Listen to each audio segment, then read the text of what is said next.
चले बढ़ते आगे। प्रधानमंत्री नरेंद्र मोदी ने इंडिया गेट के सामने सेंट्रल विस्टा एवेन्यू का उद्घाटन किया। इसके साथ ही राजपथ अब इतिहास बन चुका है। अब इसे कर्तव्य पथ के नाम से जाना जाएगा। इससे पहले पीएम मोदी ने कर्तव्य पथ पहुंचकर इंडिया गेट के सामने नेताजी सुभाष चंद्र बोस की प्रतिमा का अनावरण किया। 19 महीने तक लगातार चले काम के बाद सेंट्रल विस्टा एवेन्यू बनकर तैयार हुआ है। 9 सितंबर से लोग यहां घूम सकेंगे। स्क्रीन पर आप 5 तस्वीरें देख सकते हैं। नेताजी की प्रतिमा के अनावरण की, नए भारत की नई तस्वीर की, कर्तव्य पथ की पहली झलक, प्रदर्शनी का अवलोकन और श्रमिकों के बीच पीएम मोदी की ये तस्वीरें। और इस दौरान पीएम मोदी ने कहा, आज कर्तव्य पथ पर पूरे देश की नजर है। आज देश को एक नई ऊर्जा, नई प्रेरणा मिली है। गुलामी का प्रतीक राजपथ आज इतिहास की बात हो चुका है। आज जो हर तरफ ये नई आभा दिख रही है, वो नए भारत के आत्मविश्वास की आभा है। गुलामी का प्रतीक किंग्स वे यानी राजपथ आज से इतिहास की बात हो गया है, हमेशा के लिए मिट गया है। आज कर्तव्य पथ के रूप में नए इतिहास का सृजन हुआ है। मैं सभी देशवासियों को आजादी के इस अमृत काल में गुलामी की एक और पहचान से मुक्ति के लिए बहुत बहुत बधाई देता हूं। साथियों, आज इंडिया गेट के समीप हमारे राष्ट्र नायक नेताजी सुभाष चंद्र बोस की विशाल प्रतिमा भी, मूर्ति भी स्थापित हुई है। गुलामी के समय यहां ब्रिटिश राज सत्ता के प्रतिनिधि की प्रतिमा लगी हुई थी। आज देश ने उसी स्थान पर नेताजी की मूर्ति की स्थापना करके आधुनिक और सशक्त भारत की प्राण प्रतिष्ठा भी कर दी है। गृहमंत्री अमित शाह हाल ही में मुंबई के दौरे पर पहुंचे थे। इस दौरान उनकी सुरक्षा में चूक का मामला सामने आया। बताया जा रहा है एक शख्स काफी देर तक अमित शाह के आसपास घूमता दिखा। यह शख्स आंध्र प्रदेश के एक सांसद का पीए बताया जा रहा है। मुंबई पुलिस ने मामले में मंगलवार को एक शख्स को गिरफ्तार किया। यह शख्स आंध्र प्रदेश के एक सांसद का पीए है। वह मुंबई स्थित मलाबार हिल में स्थित डिप्टी सीएम देवेंद्र फडणवीस के आवास पर गृह मंत्री अमित शाह की यात्रा के दौरान संदिग्ध रूप से घूम रहा था। यह मामला मंगलवार का है, जब हेमंत पवार गृह मंत्री अमित शाह और देवेंद्र फडणवीस के सुरक्षा घेरे के काफी पास घूमता दिखा था। हेमंत पवार की उम्र 32 साल है। उसके हाथ में गृह मंत्रालय का बैज भी था। हालांकि वह इसे पहनने के लिए अधिकृत नहीं था। पुलिस के सूत्रों ने बताया उसके पास संसद का पास भी है, लेकिन उसने जो गृह मंत्रालय का बैंड हाथ में पहन रखा था वह उसके लिए अधिकृत नहीं था और इसका इस्तेमाल करने के लिए उसे सजा भी हो सकती है।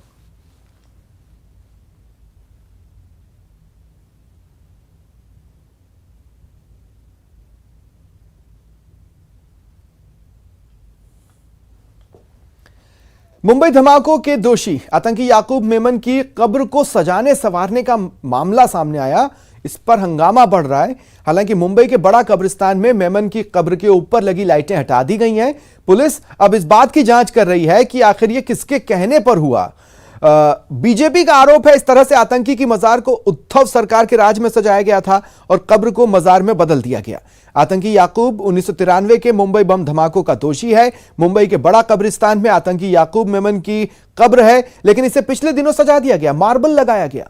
इसके अलावा इसके आसपास लाइट भी लगा दी गई। लेकिन अब भी यही सवाल बरकरार है कि 1993 में 257 निर्दोष लोगों की हत्या के दोषी याकूब की मजार को कौन सजा संवार रहा है? यह वही आतंकी था जिसने मुंबई धमाकों में अहम भूमिका निभाई थी।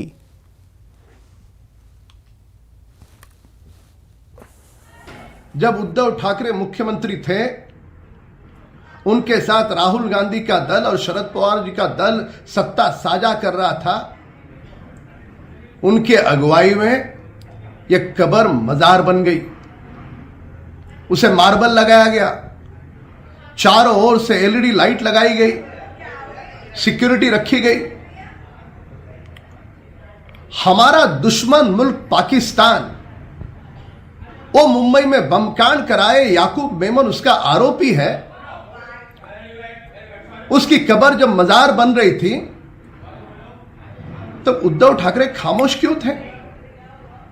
जो कब्रिस्तान के मैनेजर है और संबंधित पुलिस अधिकारी, फोन पे भी हमारी बातें हो रही है, अभी प्रत्यक्ष भी उनसे मुलाकात हुई और उन्होंने ये कबूल किया है, मान्य किया है कि वक्फ बोर्ड जो कब्रिस्तान का केयर टेकर है उनको और सरकार की ओर से जो भी अधिकारी आएगा उनको पूरी जानकारी दी जाएगी। They assured us that they will cooperate with the Waqf Board and government of Maharashtra officer, whether it is police or anybody.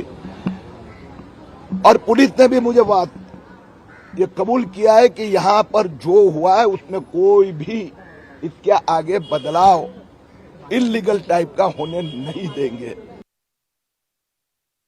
नई आबकारी नीति में लग रहे भ्रष्टाचार के आरोप पर विपक्ष ने आम आदमी पार्टी सरकार के खिलाफ मोर्चा खोल दिया है।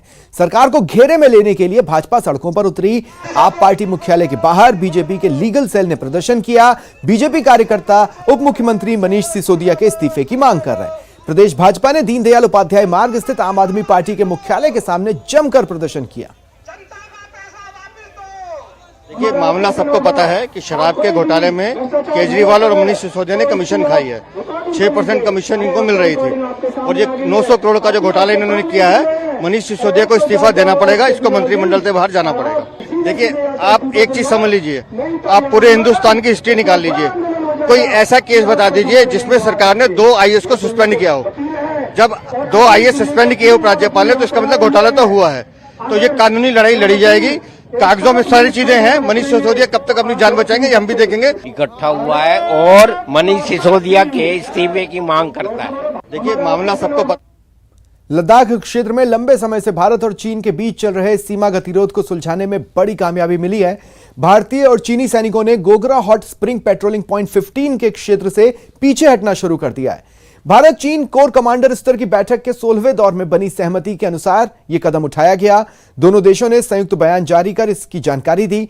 पिछले 2 साल से LAC पर चल रहे तनाव के दौरान जिन विवादित इलाकों को लेकर दोनों देशों में तनातनी थी, उनमें यह भी था। हालांकि पुराने फ्लैश पॉइंट जैसे डेप्सांग प्लेन और डैमचोक में अभी भी तनाव जारी है। PP-15 में डिसएंगेजमेंट को लेकर 16वें दौर की मीटिंग में सहमति बनी थी। यह बयान अगले सप्ताह उज्बेकिस्तान में प्रधानमंत्री मोदी और चीनी राष्ट्रपति शी जिनपिंग के बीच होने वाली बैठक से कुछ दिन पहले आया है।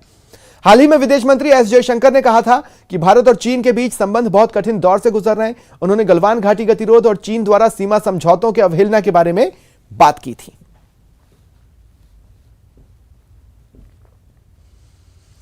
रक्षा मंत्री राजनाथ सिंह और विदेश मंत्री एस जयशंकर जापान दौरे पर हैं। टोक्यो में राजनाथ सिंह और एस जयशंकर ने अपने समकक्षों के साथ मंत्री स्तरीय 2+2 वार्ता की। रक्षा मंत्रालय ने बताया कि रक्षा मंत्री राजनाथ सिंह ने टोक्यो में जापान के रक्षा मंत्री यासुकाजु हमाडा के साथ द्विपक्षीय वार्ता की। दोनों ने द्विपक्षीय रक्षा सहयोग के साथ साथ क्षेत्रीय मामलों के विभिन्न पहलुओं की समीक्षा की। रक्षा मंत्रालय के मुताबिक दोनों देशों के नेताओं ने भारत जापान रक्षा साझेदारी के महत्व और स्वतंत्र, खुले और नियम आधारित हिंद प्रशांत क्षेत्र को सुनिश्चित करने में अहम भूमिका को स्वीकार किया। टोक्यो में प्रतिनिधिमंडल स्तर की वार्ता के दौरान रक्षा मंत्री राजनाथ सिंह ने बताया कि भारत जापान द्विपक्षीय रक्षा अभ्यास में बढ़ती जटिलताएं दोनों देशों के बीच रक्षा सहयोग को गहरा करने का प्रमाण है। मंत्रियों ने युद्धाभ्यास, धर्म गार्जियन, जीमैक्स और मालाबार समेत द्विपक्षीय और बहुपक्षीय अभ्यास जारी रखने के लिए अपनी प्रतिबद्धता व्यक्त की।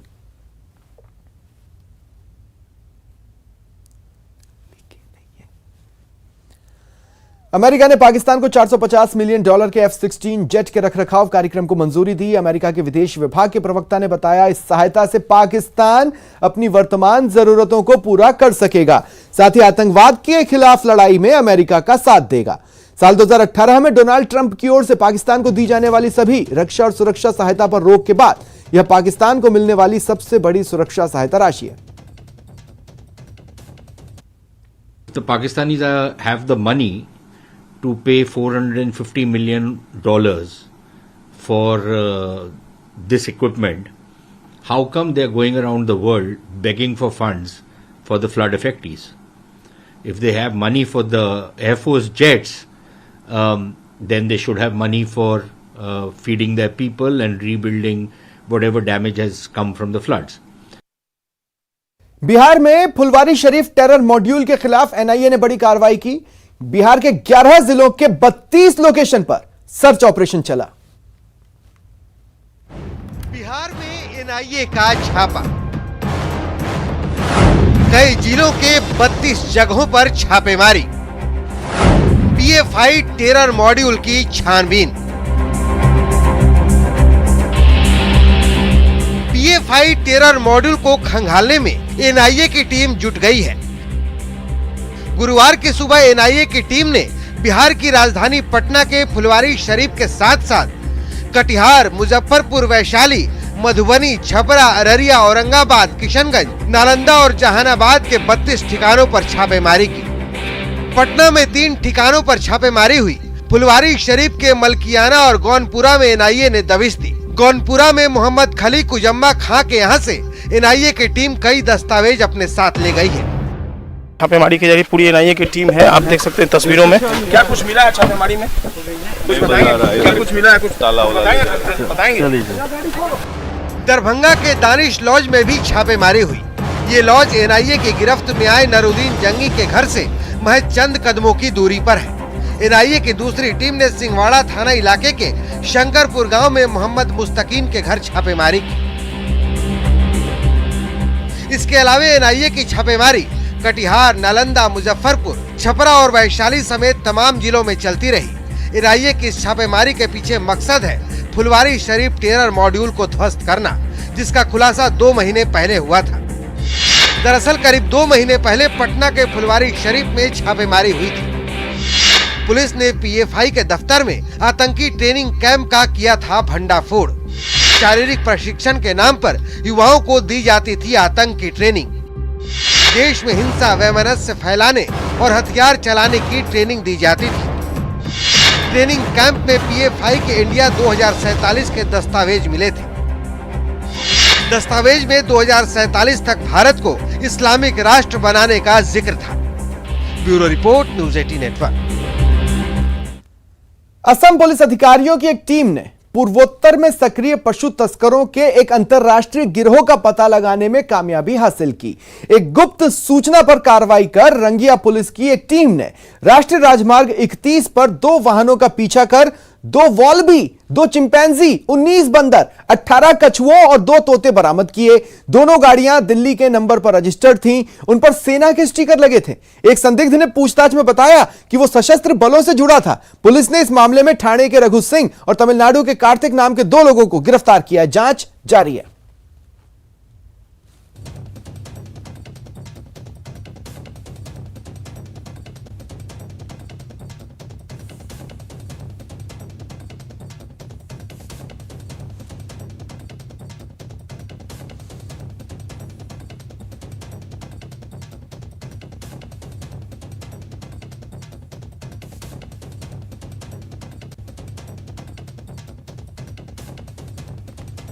और अब देखते हैं टॉप 10 क्राइम।